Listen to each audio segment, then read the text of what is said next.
محترم حضرات، السلام علیکم ورحمۃ اللہ تعالی وبرکاتہ۔ الصلاۃ والسلام علیک یا رسول اللہ وعلی آلک واصحابک سیدی یا رسول اللہ صلی اللہ تعالی علیہ وسلم۔ سائل نے سوال کیا ہے کہ حضرت، ہمیں صبح کو سفر پہ جانا ہے تو کیا ہم روزہ چھوڑ سکتے ہیں؟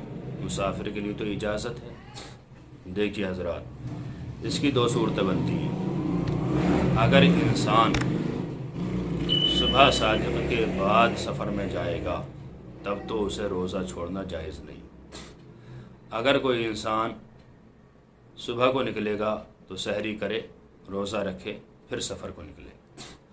ہاں، مسافر پر روزہ معاف ہے اس حالت میں کہ سفر شرعی کر رہا ہو اور کرتے کرتے راستے میں روزہ رکھنے کا وقت آ جائے، سحری کا ٹائم آ جائے، تو ایسی صورت میں اب مسافر ہے، چاہے تو روزہ چھوڑ سکتا ہے، اور جب چھوڑ دے تو اسے چاہیے کہ رمضان شریف گزرنے کے بعد آنے والے رمضان سے پہلے وہ اس روزے کی قضا کرے، ایک چھوٹا ہو یا دو چھوٹا ہو یا تین چھوٹے ہو۔ امید ہے کہ آپ یہ مسئلہ بآسانی سمجھ گئے ہوں گے۔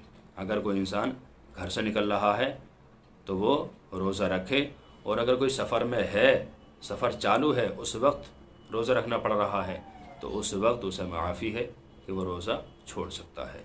اللہ تعالیٰ سے دعا ہے کہ اللہ تعالیٰ ہمیں صحیح مسائل شرعیہ سیکھتے رہنے کی توفیق عطا فرمائے۔ السلام علیکم ورحمۃ اللہ واللہ تعالیٰ عالم الصواب۔